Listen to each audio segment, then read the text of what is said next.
Jasmine Crockett drops Mike Johnson's wife's LLC scandal. He flees hearing. She dropped a folder. He dropped everything and walked out. $740,000. One Shadow LLC. Zero disclosure. Stay for the moment. A recess turns into a retreat. It is sad to think that this is the type of thought process that we go through with our federal government here in the United States. But they have shown time and time again that they are crooked, that they are crooks, and they absolutely are not above any level of criminality. And so it's honestly what we should expect. We should expect them to do criminal things. This is somebody who is a con man and a convict. The House Oversight hearing room went pin drop silent as Congresswoman Jasmine Crockett adjusted her mic. What began as a routine ethics session turned electric when she set down a thick folder labeled Johnson Family Financial Disclosures. Speaker Mike Johnson, there to tout reforms, tensed as Crockett slid out highlighted pages.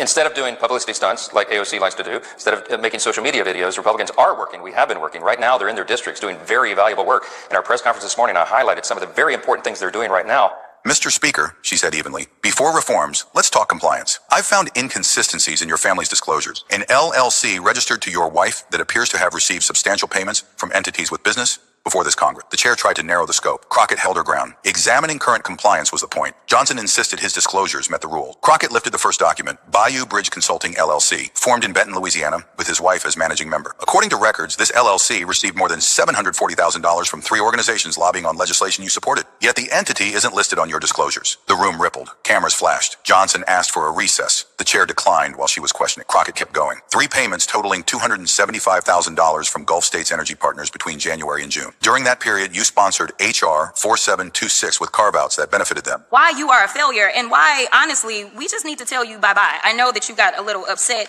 and you put on your show for your boss because it seems like you're trying to save your job when it came to talking to Senator Booker yesterday. But let's go through some of your failures. She produced a $125,000 check dated March 15th. 3 weeks later, an amendment advantaged a specific pipeline project. Johnson said he didn't manage his wife's clients and made policy choices on the merits. Crockett cited House Ethics Rule 26.5. Spousal income that could pose conflicts must be disclosed regardless of direct involvement. Then she laid out another thread. $180,000 from Heartland Health Solution, followed by emails showing his office pressing HHS to expedite an application. Why no recusal? She asked, distributing the emails. Visibly rattled, Johnson called any gaps unintentional and said he'd review documents. Crockett pointed to a third payment, $285,000 from Clearwater Development Group, tied to a $47 million contract after Johnson advocated for project inclusion. Again, no disclosure. With a minute left, Crockett asked the trapdoor question, should officials face consequences when they fail to disclose relationships that could influence official actions? So before you were even confirmed, and I think one of my colleague from Georgia pointed out that you were already targeting career officials so that you could direct illegal firings. Mind you, these cases that you were so upset about, which are the ones tied to Trump.